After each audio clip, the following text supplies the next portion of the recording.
Hello, everybody, and welcome back to the Covenant Cast. I am Steven. And I'm Robert. And we're going to be covering Gen Con 2018, Gen Con. which includes Transformers, Warhammer Champions, Lightseekers. All the things you see here. And, of course, KeyForge and other convention thoughts. And the finest steakhouse in the state of Indiana. Stick around.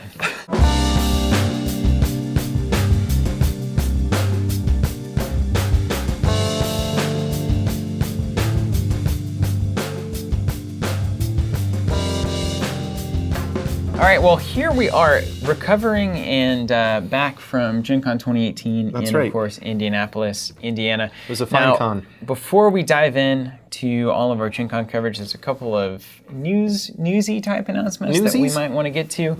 Right. First of all, the Covenant Masters, we've got an event coming up on the 18th. That is the final draft event in the Covenant Masters series. Ooh. There are 3 more events happening, and that's going to be a standard event, a sealed event, and a trilogies event. Ooh. So we're expanding out to a number of different formats. One thing that's cool that's happening this time around on the 18th is Monk from Monk's Gaming Battlefield will be joining us for the event. So we're from the happy great to state have of what? No idea. California? Monk, great state of Monk. Great state of he's religious tranquility. State. That's right. So glad to have great. Monk coming in, and we have other podcasters and content creators coming into other events in the series. So stay tuned for that. Also, if you guys don't know, Jeremy Zwern is officially coming to our championship event in February, and the best way to get to that event is qualifying through one of these 6 qualifying tournaments. So we have 3 draft events. We're about to finish our 3rd, and then we're going to do, I believe the next one is a standard event. That's going to be in October, so right before Across the Galaxy. Then after Across the Galaxy in November, we hope, assuming nothing goes terribly wrong. When has it ever? A sealed tournament, and that'll be fun. It'll be the first seal that we've done. Sure. And then in December, we'll have a trilogies format, which will be all 3 of the newest blocks. So Legacies, this one, Way of the Force, and Across the Galaxy. Completes the set. It's perfect. So that's what's going on. We also had a big week for subscribers, right? That's right. There was a lot of activity going on. So what came out? There was the championship decks for the Netrunner 2017 World Championship.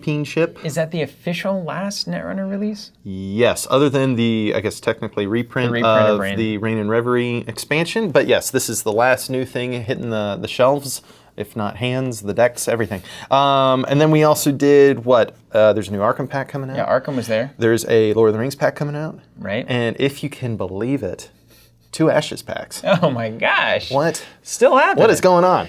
All right, Ashes. So you mentioned it, so we've got to cover it. Seen it. We played Arkham very recently. Yeah, so we had a 6-month devastatingly and ridiculously unnecessarily overlong hiatus. That's correct. Too long. I blame you. And so what I did is I moved after that complete nonsense with Deepgate, which we're still trying to deal with. DPH? Essentially figure out the Deepgate.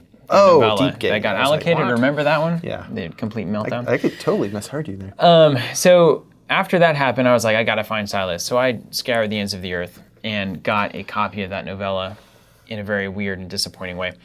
So I got a copy of Silas, and this was the first time I got to play Silas in Arkham. Sure. It was incredible.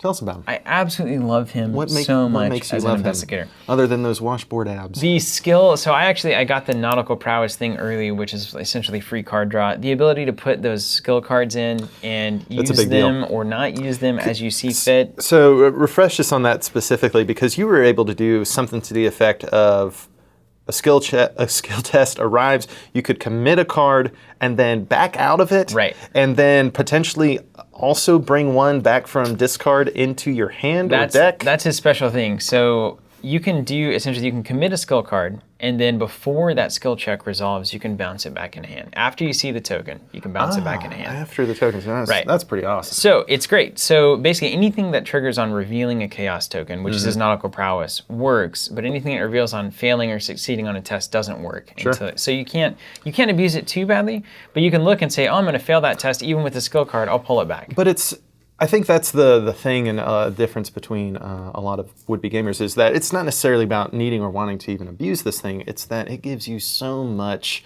notable flexibility So that much otherwise flexibility. couldn't happen, kind of a It's thing. crazy. It was impressive to watch. So you can do stuff where it's like, I'll put this in, and if I pass, I'll get a free action, or I'll get extra cards or whatnot. Sure. And if I don't, I'll just pull it back and wait until the next time I can play it.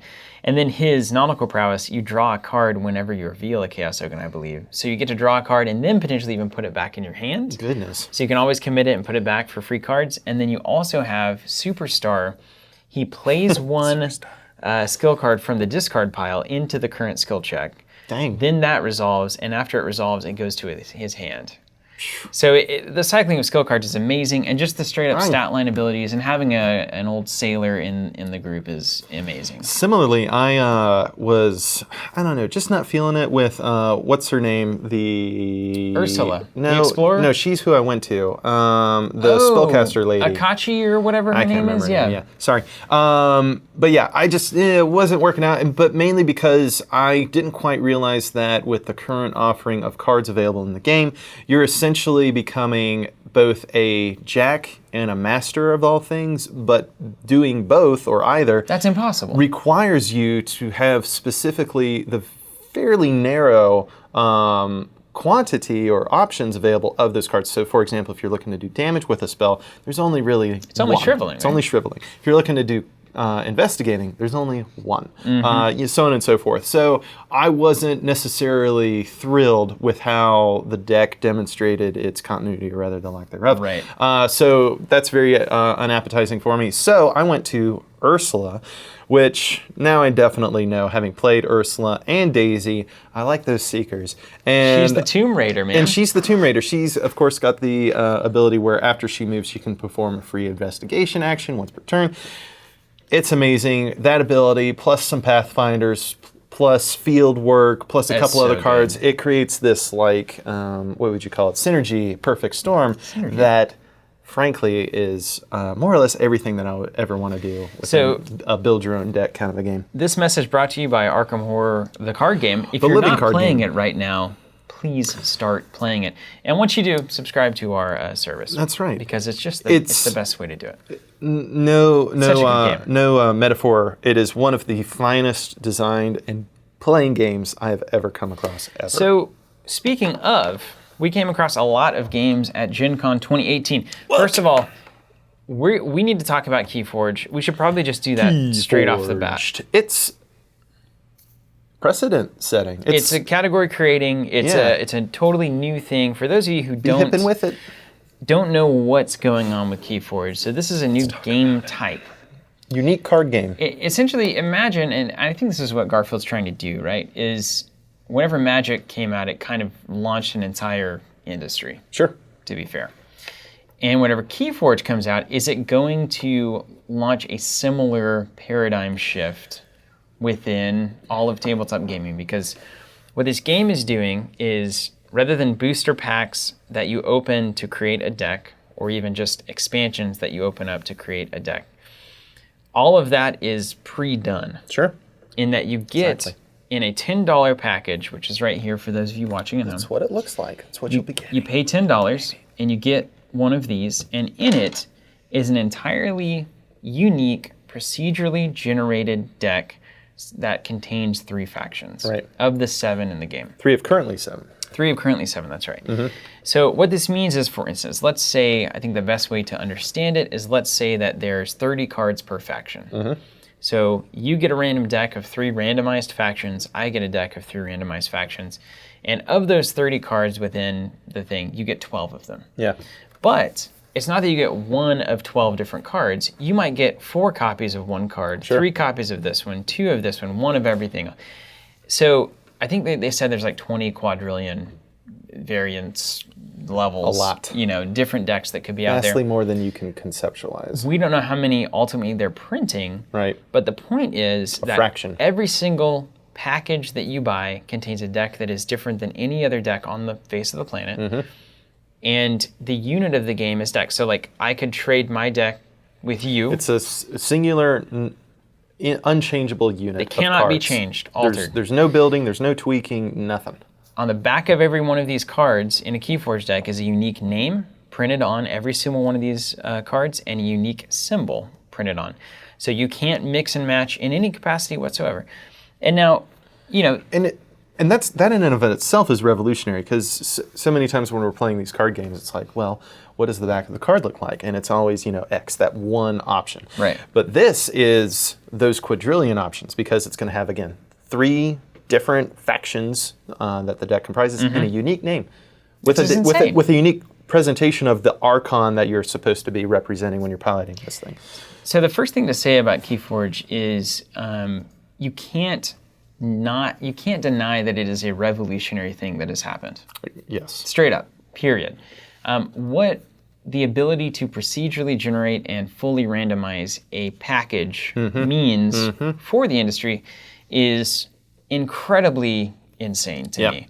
Like, does this happen across various game types? Where else do we see this kind of technology happening? Imagine if they do it for miniatures. Right? I mean, you could randomly generate everything, because then it could be a 3D printed model that's comes with different. some Play-Doh, and you just sort of sculpt them out real quick and put them on the board. I think traditionally it's been a manufacturing challenge to somehow pull off a random assortment of cards being packed into a package of 36, and they're all different. But somehow, FFG figured it out, and you've got to give credit where it's due. That is not an easy thing to pull off. It is not at all, and moreover, they still have some challenges ahead of them, because I believe you mentioned the QR code that comes with each one of these decks. It's unique, of course, but when you get your deck, you register it and you scan this code. It goes into essentially a website/database, and the performance of your deck can be tracked in theoretically perpetuity. That's right. And the performance of that deck will dictate what they do or do not do with it. So theoretically, if you have, I don't know, you got to get 50-0 or something. Yeah, it's 50-0 or something, and the objective of the game is to build these 3 different keys. Well, this deck is too good, and we know that now. You need to build 4. Or something like that. It remains to be seen exactly how these tweaks and nerfs and handicaps will exactly pan out, or much less the system that tracks and keeps people informed with all these things.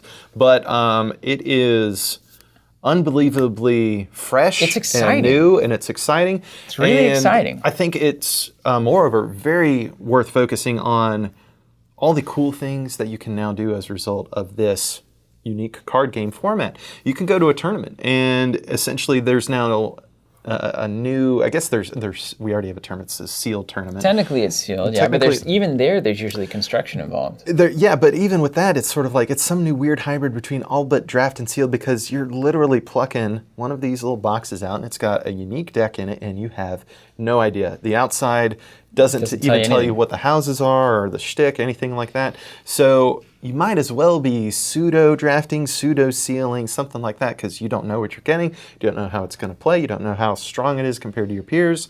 Right. Fresh. And so you pay, I don't know, 30, X number of $10 increments, and you walk into a tournament, you get that many decks, you get to walk home with them, they're yours, but at the same time, forever.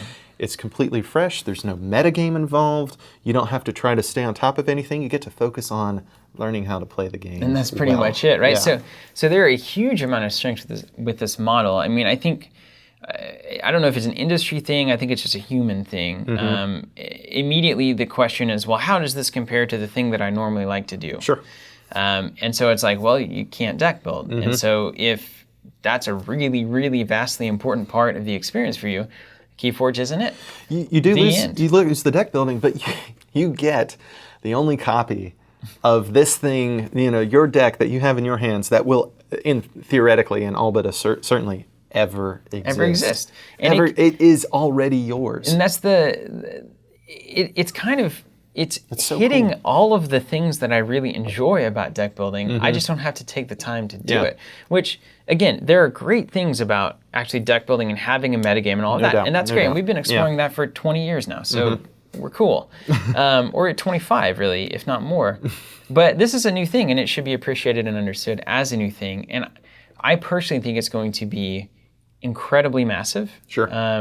Just right off the bat, it's like there's a lot of people that are going to kind of warm up to this over time.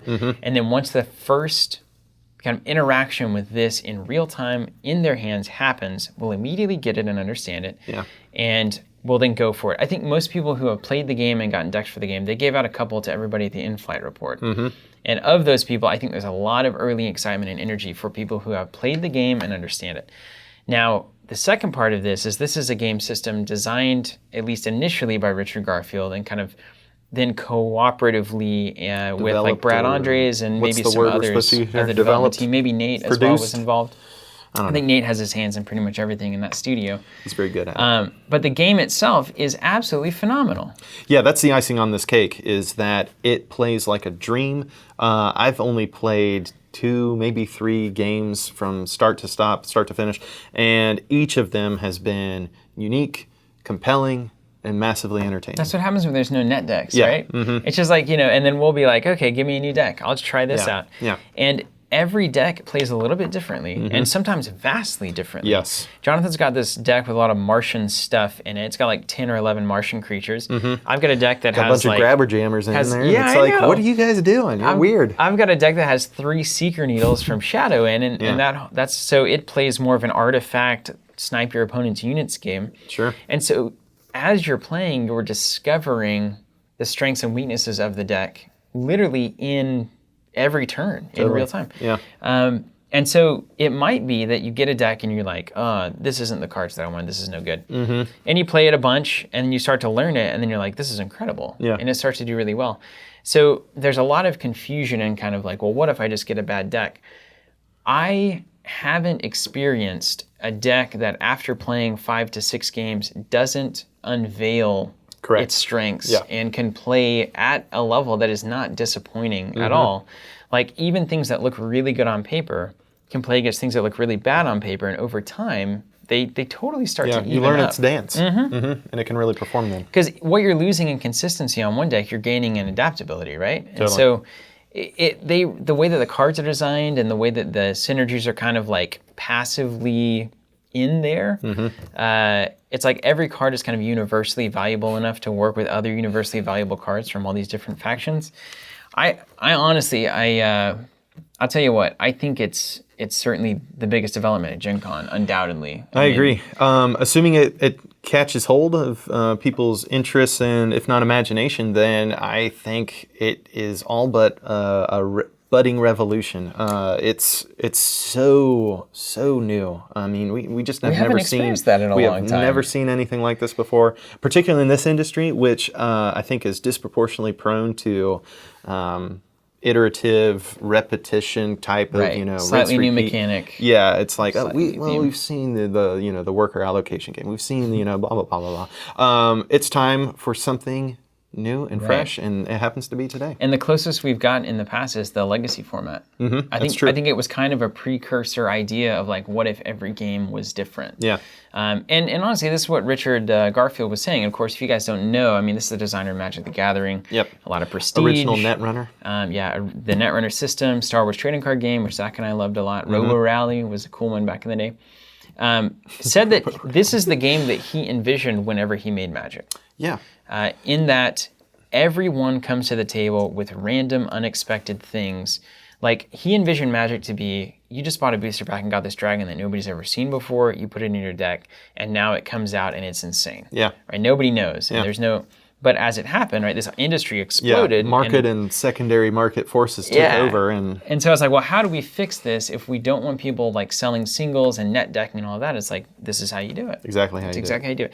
So don't sleep on KeyForge. Now, obviously, I mean, we're huge fans of FFG. We're going to be selling KeyForge, I have no doubt. In fact, it's probably on our store right now. It's all but assured. So obviously, we have a vested interest in you guys all being interested in KeyForge. But it is... But genuinely seriously, so. It is genuinely exciting. Really, really good. And Robert and I in particular are hugely into objective reasoning. And reality. That's why we get along so well. So in an objective as we can be as retailers in this industry who are going to try to be selling you this product, as players and just as objective observers, this is a seriously interesting and amazing thing that's happened. The game is great.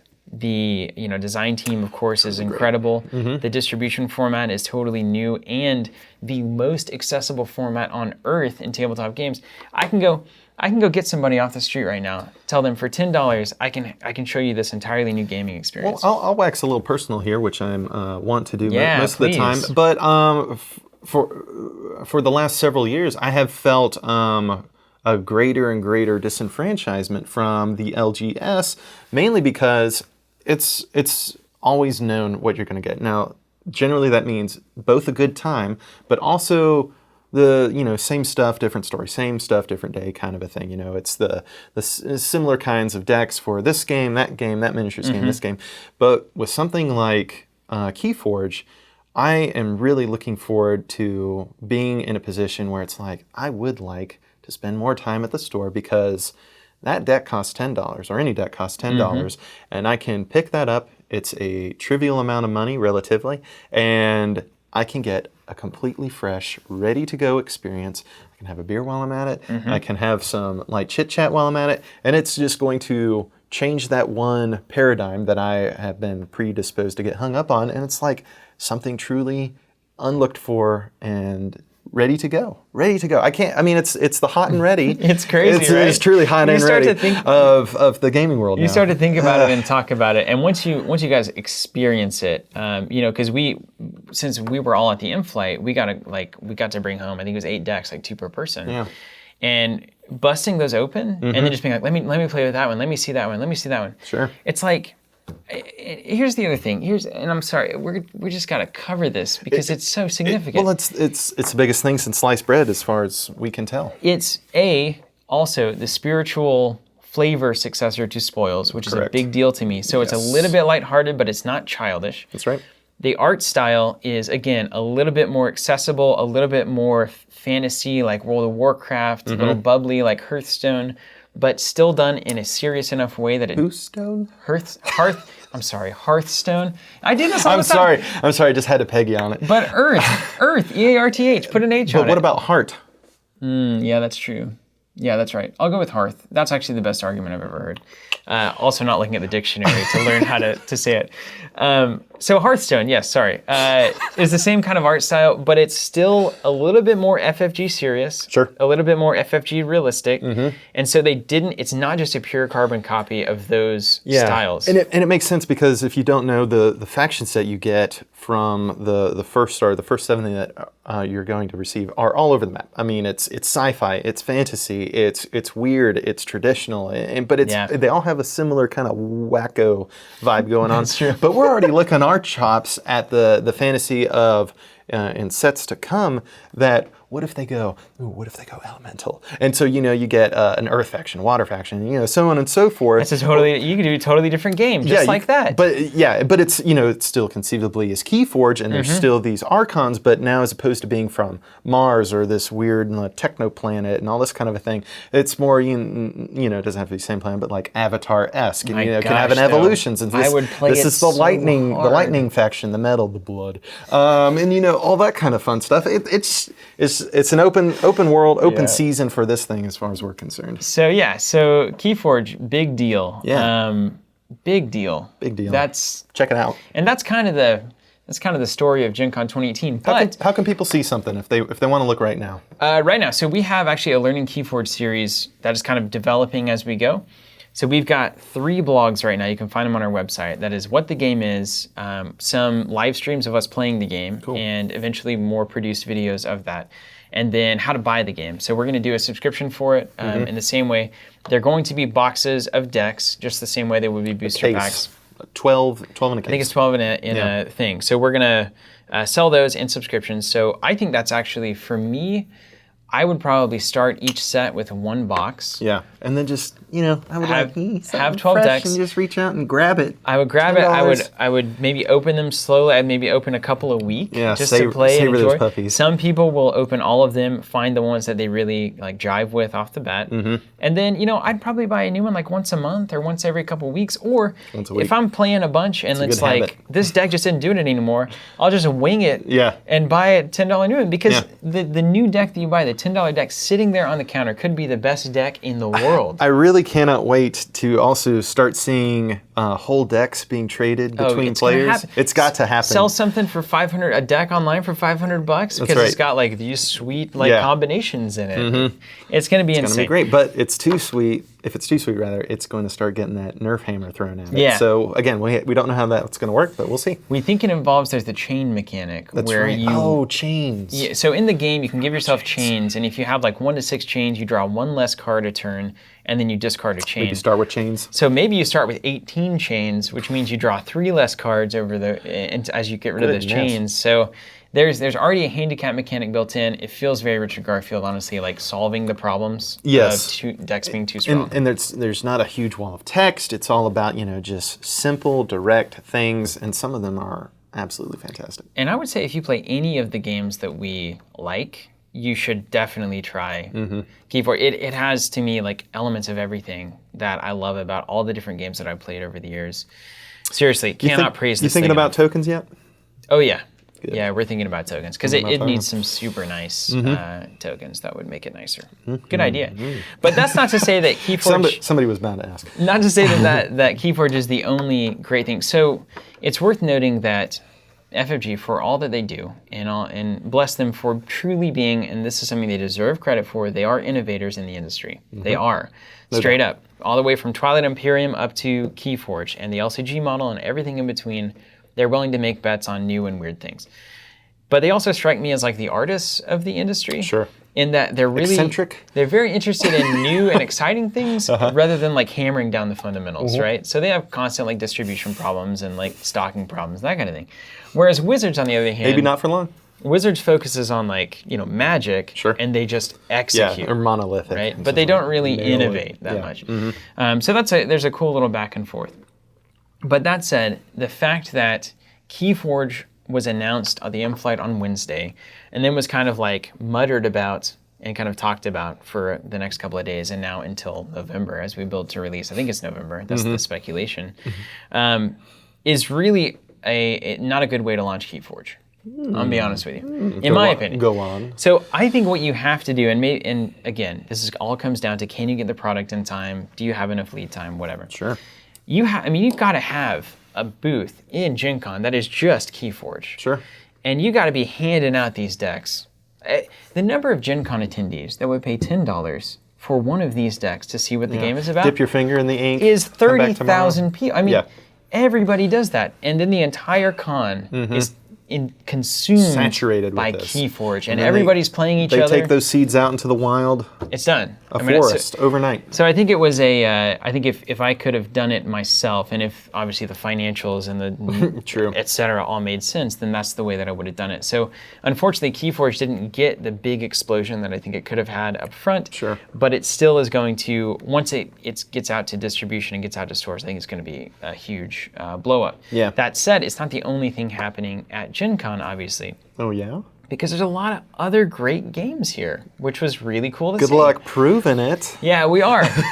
So obviously here at Covenant, we're most interested in the community games, the expandable games. That's what we grew up with, where you learn the rules once and then you continue to expand with expansions or booster packs. Sure. Making friends and consistent friends over the course of time by all meeting in the same place over and over and over again. You can do that with board games. It's just less of the bag that we kind of were raised on, if you will. So the next thing that I'm going to talk about is Warhammer Champions and Lightseekers. These are two games that we checked out from PlayFusion. And obviously PlayFusion getting together with Games Workshop to make Warhammer Age of Sigmar Champions. Now, first is Lightseekers. This is a game that's been out for about a year, and they just released their digital app to really integrate the digital and physical experience. Fusion dancing. Yeah, and one of the key things that they're really pushing as essentially the value proposition of the game versus other things like Pokemon or Magic is that your collection that you get physically is scanned in a card at a time, and it becomes your digital collection. So they actually match up 100% the same. Sure. With Pokemon and Magic, whenever you buy a booster pack, you get a digital booster pack that is random with different cards in it, right? So the strength of this is that I have a synced collection that I can test a bunch with online, build that deck physically, and go to a regional or a Worlds tournament, right? Yeah. Which I think is a good innovation within the industry. And Warhammer Champions doing the same. And the way that it was described to me is like, if I don't have a local store that's super active, I can still buy all the cards. Still play the game. They said they have a 1-minute queue on Lightseekers right now to play digitally. It's pretty that's light. Great. Anybody who played WoW back in the day knows that's nothing. That's nothing. Yeah, I'm not queuing for an instance. So you can jam out a bunch of games, make changes on the fly digitally, which is super fast, and then decide the deck that you like and that you have settled on, build that physically, and then go to some of these farther away tournaments and actually not feel like you're behind the power curve, which I think is really smart. Now, that said, Lightseekers, I think, is ultimately I would call it a less good version of Champions. Ooh, now, but it was the progenitor. It's the progenitor. Now, it's the original, and it plays differently. And that's not to say that they aren't equally good objectively, but maybe it is that. Maybe I am saying that. Because they came into Champions, and I got to tell you, the way that Champions plays is way more interesting to me than Lightseekers. I agree. Because with Lightseekers, what I felt like, and again, we're playing starter decks, and companies get better. So I imagine the starters a year later for Champions is better than the starters for Lightseekers. That's a fair point, yeah. But what I felt like I was doing in Lightseekers was drawing cards, trying to play the cards that were giving me the most benefit in the immediate term, and then trying to draw into the things I needed to cast combos. Yeah. And then hoping that I got those cards in time. So it didn't feel terribly tactical and strategic to me. And again, these are starter decks. I imagine a lot of the strategy in Lightseekers in the deck building process. Sure. Which there's a lot to say about that being the case anyway. So Lightseekers, good. I think the mechanics are interesting. The way that you turn cards and use your buffs like that, I think that's a really cool mechanic, and I like it. Yeah, same. But I think that the strength of the mechanic is way better in Champions than it is in Lightseekers. So if you don't know, and we've got videos already apparently, you use the same kind of card turning mechanic in Warhammer Champions, but they build to something more than just their own terminus, and that is these blessing things. So cool. So you have essentially in the foreground of your play area is your units that are more or less disposable. They come and go, spells, that kind of a thing. Middle ground are your champions. They're permanent fixtures on the battlefield. And then on the background closest to you are your blessings, and they're arrayed in 4 columns of each of those 3 things. And you essentially have to make your champions do their spinning mechanic. That's right, you're going to spin them up. Yeah, by specifically doing the right sequence of actions that are listed on each of the corners of the champions. And once you do all 4, a blessing that's at the back of each of those 4 columns unlocks. It opens up, and it's going to be something nice. It's worth, I mean, like everything. And it's so fun. It's so fun because it's like you get to play your own little like gaming dance. It's a side game. Yeah, a side game. Like while you're playing the main game, which is reducing your opponent's life total down to 0, and you can most very easily and certainly do that without doing anything with your blessings. Right. However, who doesn't want to do this? So cool. Do this blessing mechanic thing, because it's like, well, who knows what it's going to be? They're face down and randomized. So which one is where? Who knows? Not even you. And when they get flipped up, it's something. It's a nice. moment. It's a great little moment. It's got some nice art, and again, the effects are generally disproportionately potent because you had to do all this specific work to get there. And there's a lot of ways that it overlaps and sorts itself out and adds just that much more complexity to enrich the experience. So I feel like the blessings are just a better version of combos, where it's like big effects, but rather than just trying to draw into random rather symbols, than chain them out, you have to execute to intentionally plan it. Do it. Yeah. And that also gives a lot of, essentially flavor to the champions themselves. 100%. So like your skeleton, like overlords, they quest by like casting units. Yeah. So because like they want the undead hordes to continue to rise up, and then as you do that, whereas like the mages might be all about casting spells and healing, and so you are actually demonstrating the flavor of the character by what is progressing them towards their quest objectives. Yeah. And so this is good for a lot of reasons. Like one, as opposed to Lightseekers, where you have these cards that stick around over time, in Lightseekers that doesn't really matter like it does in Champions, because that card being in that slot above your champion takes up the next 2 to 3 to 4 turns. That's right. So you get to do all this stuff with them? Maybe not. Now I've got to decide, do I want to play this now for the benefit over time and lock that champion into that action? Yeah. Or do I want to do something that's a little bit shorter term and draw into some new options? Which totally puts into perspective a card in one of these starter decks. I think it was the Death one.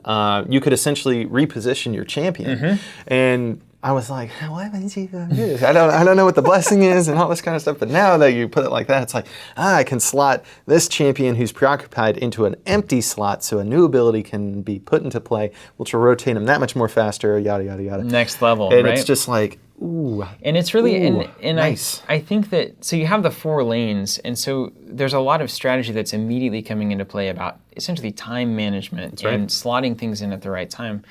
But then secondarily, for new players, especially new players who are familiar with other card games, because it's easy for me to understand a brand new player, a brand new person coming into the genre for the first time with a game like Warhammer Champions, being overwhelmed by all of the interplay of mechanics. I've got to rotate these cards. I've got to pay attention to the champion text. And not only interplay, but the newness of the mechanics themselves. It's like, I've never turned a card this much in my life. Right, and certainly never counterclockwise. Sure. But you've got to pay attention to, like, what am I doing? Is it advancing the champions or not? And then am I advancing the units and spells and things themselves? But if you're fairly familiar or at least comfortable with a decent amount of text kind of on the board that you have to pay attention to, I like it for new players because there's a structure to it that gives you an example of kind of what you might be doing. So I know that this guy says I need to play a unit to advance. It's like, I might not know the value of playing a unit yet, but I know that that's an immediate reward. Sure. So it's like, all right, I'll play a unit there. So new players can start to play and experience the game with a little guidance from what the champions are saying. Hey, this is what I want to do. Totally. And I really like that.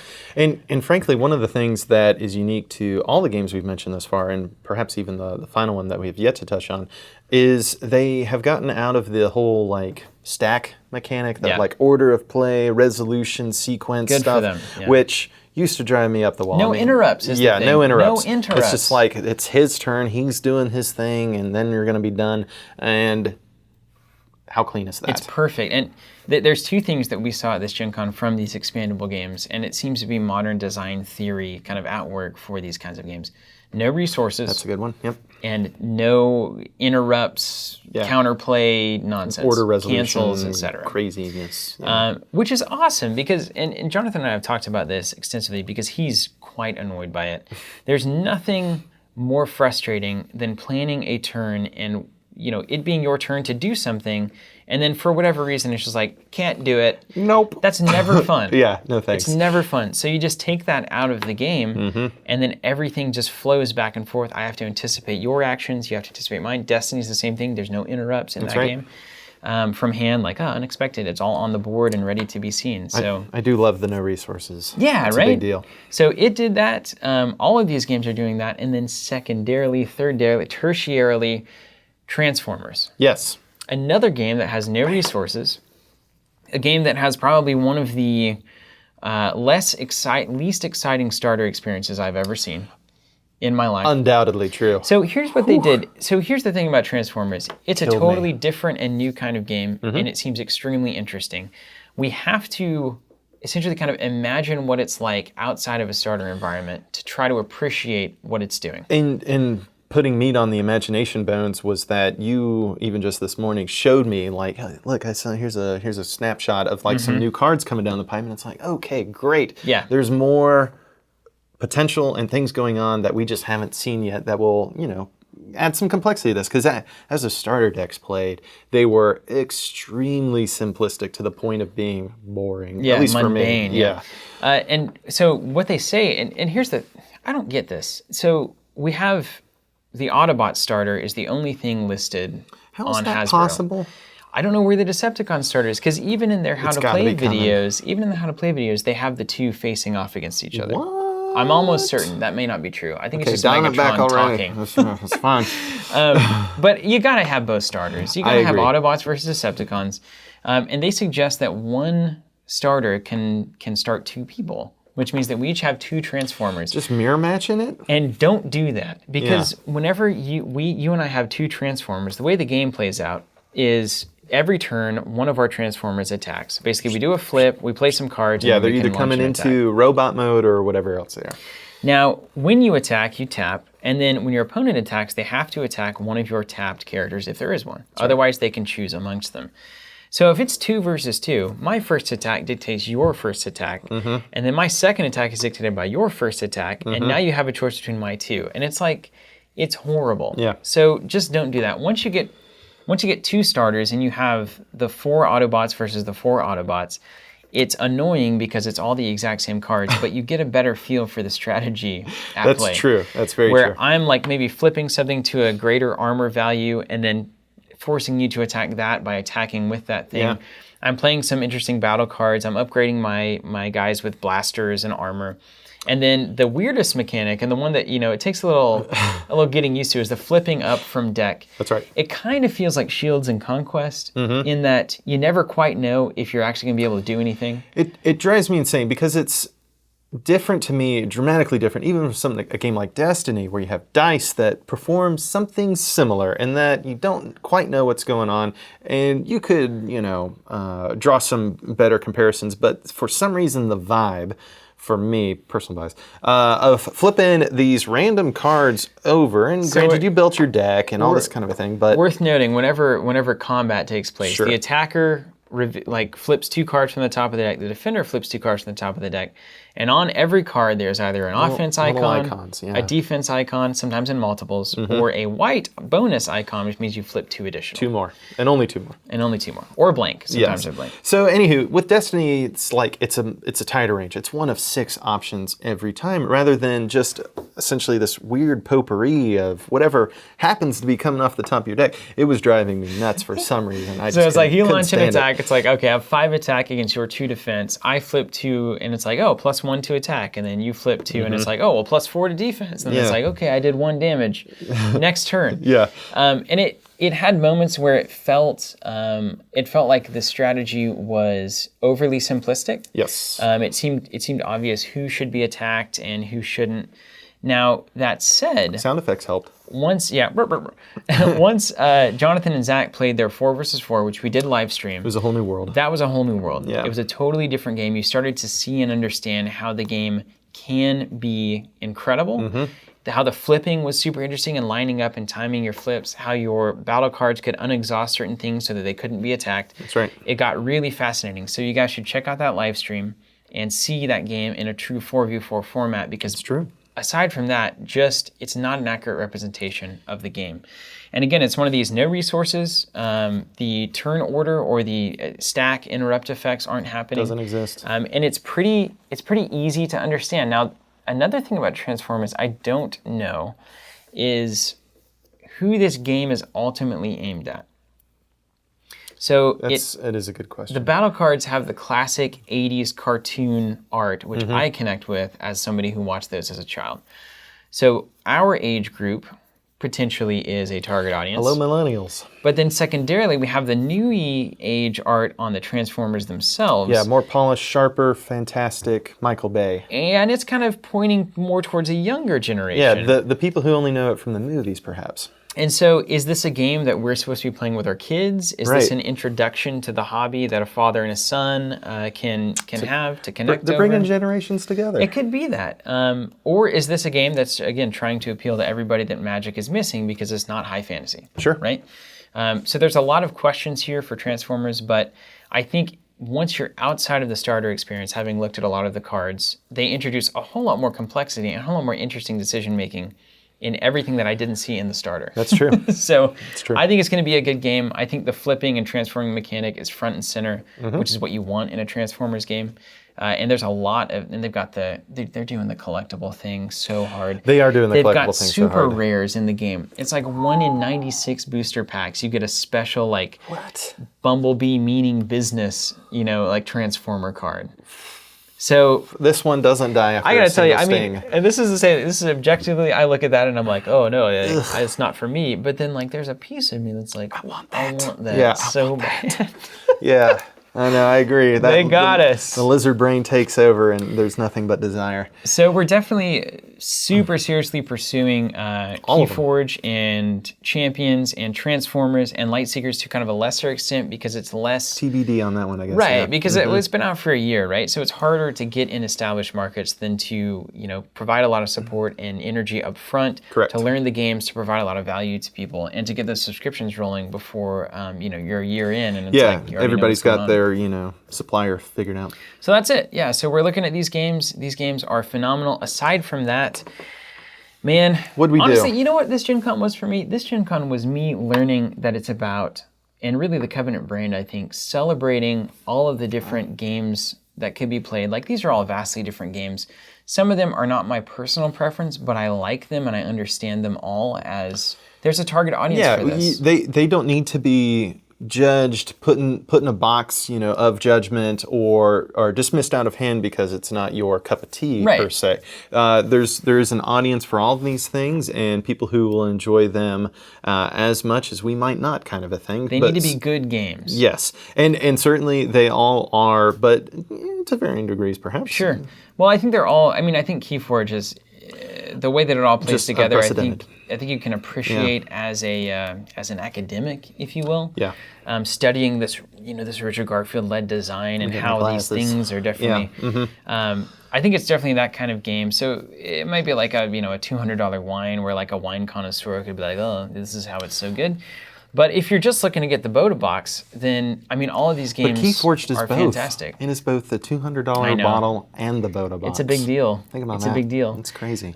So essentially, all of these games are different. They're going to appeal to different types of players, and they're all a heck of a lot of fun, and they're all very good games in their own right. I hope that I can afford Warhammer Champions because it is really good. Here's what Zach and I were talking about. This feels like a game that is so much fun to do like an escalation league with. Yeah, that's true. You start with one of your faction starters. You get like 6 boosters every week. You update your decks over the course of a couple months. New set comes out, new boosters or start over. Yeah. Like, I don't want to play it super competitively. I don't want to have all the cards and all the possibilities. I want to. But it is a strong playing game. It's such a strong, and it's flavorful. I agree. I just like watching it unfold. I can't wait. It's almost like a role-playing game. I can only assume because, it's Warhammer and there are like 1,000 factions if there are one. But I hope and cannot wait for more to hit the shelves. Yeah. Because these are good, but I can't wait for like that nature/elf faction to show up. Let me tell you, and I'm actually looking forward to getting. There's like weird, there's these Norsicans, like Vikings from the north kind of thing. I think you dig it. They got boats and ice and I love boats. The grinding cold. And I want to get some non-starter Transformers cards in the mix. Yes. I'm ready for that. I'm so ready because you see so much potential in the system, and it's like they just went too simple on the starter. Just a little. That's the only thing that went wrong. Hair. Okay, so what else happened at Gen Con? A couple of things. There was not. I'll answer that question. So I didn't feel like the board game community got its like Scythe or Gloomhaven this year. That's true.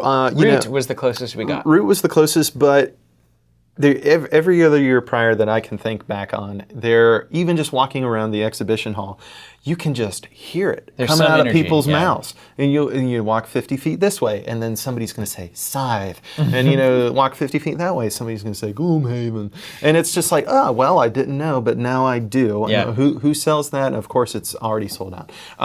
But you know where the hotness lies.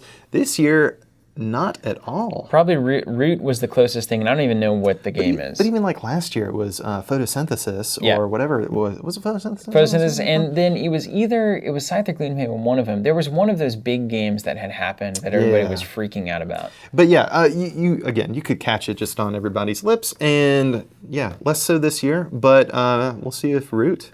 Maybe it's the thing. I don't know. Board games are hard, guys. It's hard. So like when we're focused in on expandable games, which is undoubtedly our favorite things as players, especially because you were an old school Magic player, and so you just can't get away from it. That's right, lizard brain. I need new boosters. But I was playing those Richard Garfield cards. Yeah, you're an old school Garfield guy. Yeah. There's like 4 of these coming out at Gen Con. There's like a bajillion board games. So I don't know how you board gamers out there keep up. I do not envy that position. I wish we could help you, but it's just it's BGG. It's too big of a task. BGG, man. It's the only way. I will say we did catch up with Arena Rex, our old time favorites. Loved, still to this day, probably one of the best, if not the best, miniatures skirmish systems. Maybe one of the best game systems in existence. Whoa, piling on. I think it's incredible. It is incredible. If I didn't have to put those models together, I would be playing it weekly. Or find a trusty painter. Yeah, good luck. So we checked out with them. They have a new Greek faction, entirely new line of models for the Greeks. If you guys haven't looked back at Arena Rex, please do. It looks incredible. There's a little bit of nudity involved. There's a little nudity. Yeah, we got a wrestler. We got, old school nude Greco wrestler. Yeah, it's really it's artfully done. It's tastefully done. It's tastefully done, but it's what people did. That's right. They were naked. It was traditional. And then secondarily, we got to talk about Godtear because I'll be honest with you. Go on. We have a live stream. We have 2 live streams up right now. I think, well, maybe only one.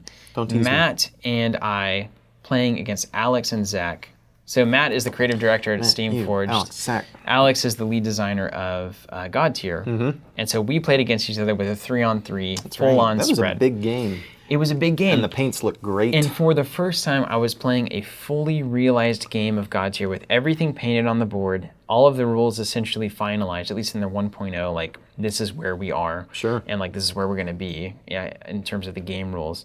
I had it all in front of me. I was playing with a teammate, which was super fun. I love doing that. Yeah, you don't get a lot of co-op anymore. And we only played 2 turns. Head-v-head co-op, that means. That's right. Yeah. We only played 2 turns, and Matt and I were discussing a lot, and Alex and Zach were discussing a lot, so it took some time. But that game was so fun. And I love it whenever we're looking at the beta of this game and saying, this is something we want to be involved in because we think this really has legs and it looks like an awesome game from a company that is really trying to do the right thing in the industry. It's true. After getting hammered on Dark Souls, really has recovered and genuinely from my conversations cares about their brand and the industry itself. Yeah. And I got to tell you, that game was remarkably fun. I felt so absorbed in... I just had such a great time. It was exactly what I wanted from a miniatures experience. So that has borne out with Godtear. That game is incredible. And I think there's a great format for it, which is 3 versus 3, 3 players versus 3 players. Whoa. Each player controls their singular model and follower free-for-all combo. Ah. So it's like we're playing Dota, where we're on the same team, but I'm controlling this model, you're controlling that model, exactly, you're controlling that model. And you can do crazy variants where you can't talk to each other, or you can only communicate in one-word sentences or something. So that would be really fun. And I honestly think that this, if Godtear plays out correctly from the SFG kind of marketing promotional side, if they get it to the right places in the right hands at the right time, this is going to be one of the bigger miniatures games in the next 5 years. I think hands down. Heard it here first. Right. Now, obviously, Write it down. I believe it so much that I will invest in proving it. But I really do think that who's your caster? How easy it is to pick up a model off the shelf. And it's faction free finally. Yes. Which has to happen. Goodness. Honestly, guys, for miniatures games, and this is obviously not true because Warhammer and other examples, but for it to be financially feasible, even for a retail store, to stock right now the catalog of War Machine or Warhammer or whatnot is impossible. We ran into that early on whenever we were doing that. But for Godtear, it's you're telling me every new model is a potential purchase for every Godtear player. Anything pre-existing. Every Godtear player could buy that model, whereas if I play the elves and you release a dwarf, I don't even care. Yeah. 1,000 times better. Generally not cooperating, elves and dwarves. 1,000 times better. And then also, you don't have to put it together. Lord of the Rings and all. You don't have to put it together. You don't. It's just great. It's really getting to the place I want to be with the miniatures game. Still got to find a painter.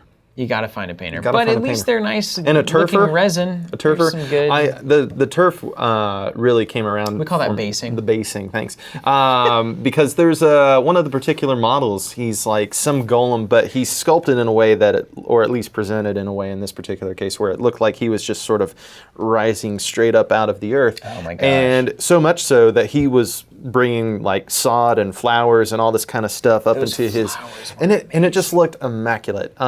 So that was the absorption. I've been playing with metal half glued together models, and paper stuff and fake dice. Don't need it. And it's just man, to see it fully realized on the table was so encouraging to me. It was a gorgeous experience. Yeah. And I was wrapped up in it the whole time. We got one more thing. Yeah, what's that?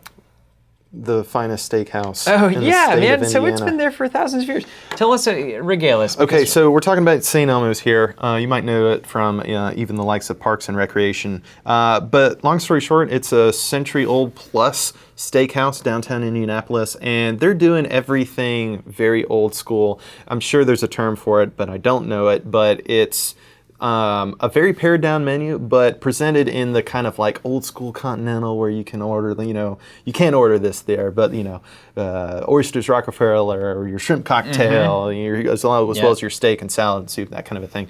But Covenant went, and it was just a triumph deluxe of an experience. It's kind of turned into our kind of culturally significant dinner at the end of Django. So like Saturday night, we've done the entire con experience, and it's like, let's gather and kind of reflect on it and do like a debrief and talk about what went well, what didn't go well, and then also just like, connect with each other. Gorge. Over some really good food and drinks. I had a 16-ounce ribeye. It was unbelievable. And for the first time, and it's expensive, right? I mean, we're looking at like $40, $50 entrees. 60 for Robert, a special, which is insane. Like that doesn't make sense. Spending that amount of money on food is something I really have never done in my life. But it was definitely you do this kind of thing once or twice a year, because there's no way to really justify that kind of an expense. But everything from because we had all the courses. We had salad and soup and main and dessert. It comes with the soup and cocktails and wine and port. But we stayed there for 2.5 hours. It was a 2.5 hour experience. Yeah, like a bunch of old school Frenchy types. Yeah, there's just so much value in having that kind of a meal that goes well beyond just consuming the food. Yeah, you're giddy by the end of it. I mean, you're just drunk on food, more or less. And it kind of like is that genuine old school human being connection thing going on, where it's like, this is how humans used to do it like 500 to 1,000 years, and beyond. Just gather around the table for a relaxed meal. Service was impeccable. Decor is on point. I mean, it's everything you could ask for from a restaurant. Very good experience. And for the first time in my life, I ate swordfish. And it was great. Was it truly the steak of fish? Yeah. The fish of steak? The thing, so I'm beginning to understand that people like fish that doesn't taste like fish, primarily. Yeah. Like it was a pleasant, what's the good, fishiest fish? Textured experience. See, I don't know. Rancid. Bad fish? Yeah, bad fish. But even when I'm thinking about like tuna, salmon, swordfish, etc. Even snappers and whatnot. If I've had them in sushi, it's just like they taste like fish, but it's not fishy per se. Yeah, that's true. But it's like, bad fish is the fish that I think most people are turned off from. It's like it's off. It's starting to turn. The thing is that it's like if you were to tell me what does salmon taste like. That's my problem with the swordfish too. It's like, what does the swordfish taste like? What's the color look like? Yeah, right? Yeah, And it just tasted great. Yeah. It was good texture. They had that gorgonzola butter on it, just lemongrass. I mean, come on. And then so good. And they have the best wedge salad I've ever had. I'm a big the best sucker. sidecar. Best sidecar I've ever had. Best wedge. They had a great port. It's not the best I've had. Burkholder actually has the best port I've ever had. It was a good port. It was ridiculously good. So we had a good time. I don't know. It's kind of funny to think about going where we were like 11 years ago to being able to afford at least one meal a year at St. Elmo's. One meal at St. Elmo's. And I don't even want to put in context because it's scary to think about. But suffice it to say, it would have set me back months. I was actually sitting at the table thinking about it and just kind of overwhelmed with like. I was just like, man, I'm so lucky and just so blessed is the right word. There's not necessarily a religious context in my meaning of it, but just how fortunate, ultimately, to be here and even to be in the industry and to be at Gen Con and all of that. I will say you worked very hard for it. Well, thank you very much. I think we all did. You did too. Yeah, maybe. Let's pat each other on the back. Jury's out. Well, hey, we were going to get to some questions. Let's do one or two. Let's do one. All right. Hold on. Let me find one. There's a short one. Good. But that is short. Do it. But this is also Zach stuff because it's Star Warsy. Oh gosh. Let's do two then. We'll do a quick one.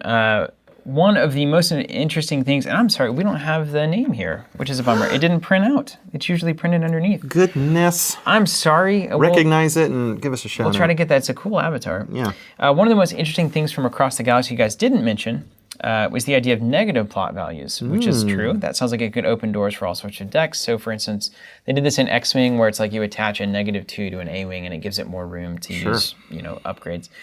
But more simply, is Steven's dog named after the air bison? The answer is yes. It is Appa, named after Avatar: The Last Airbender. However, it is a shared dog amongst me and my wife.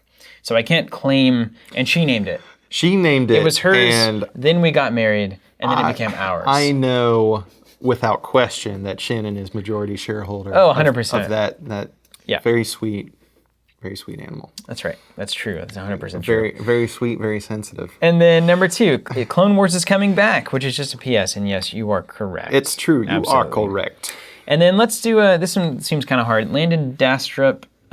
We can squeeze it in. You talked about checking out Lightseekers and Transformers TCG, which we just did. Behold. To see if you'd want to cover them in the future. I was wondering if there was something about these games specifically that makes you want to cover them over, say, Pokemon, Yu-Gi-Oh, or Magic the Gathering.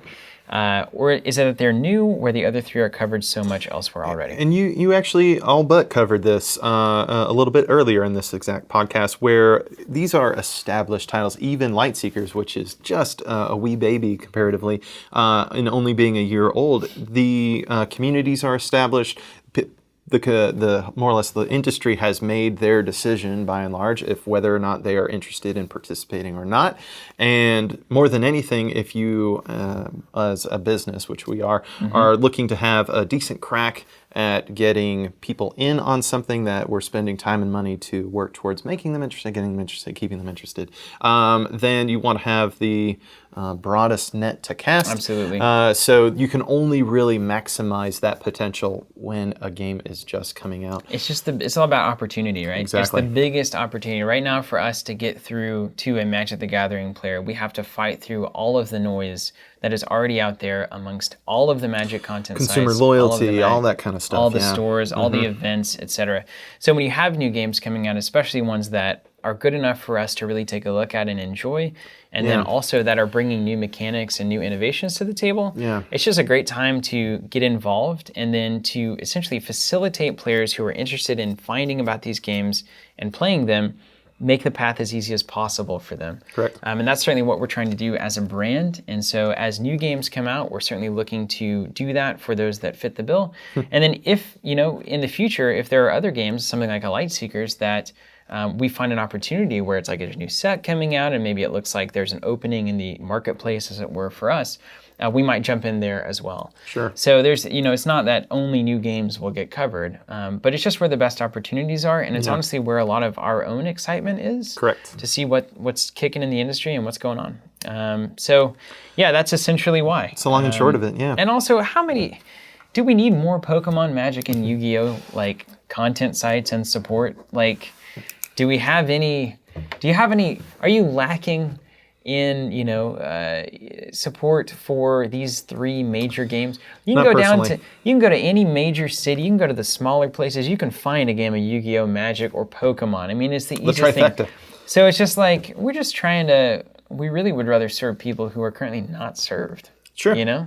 So it's looking for something fresh. You can always use the hashtag AskCovenant on YouTube, Facebook, Twitter, or Instagram to get in touch with us. We so appreciate all of your questions, all of your time, all of your attention. So many people came up to us at Gen Con. I'm not naming names. Can't do it. Once you start, you can't stop. Can't stop. And you're going to be incomplete. All of you guys who came up to say something to us at Gen Con, thank you so very much. That is so meaningful to us and literally one of the most significant things that we encounter on a yearly basis as a brand and as people who are trying very hard to make an impact. To hear people saying that we are doing that for them is so meaningful. It literally adds value to my personal life. Fulfilling. Because I got to get up every morning and decide to do this another day. Yeah. And those comments are exactly why we do it. So thank you guys so much. Hashtag AskCovenant on any of those social platforms. And of course, you can hop on our newsletter as well if you want to get the latest for those games. And keep an eye on us with Champions and KeyForge and Transformers and maybe Lightseekers. They're coming down the pipe. And maybe others. It's going to be a big Q4. Thank you guys so very much for listening and watching. And until next time, start or keep playing.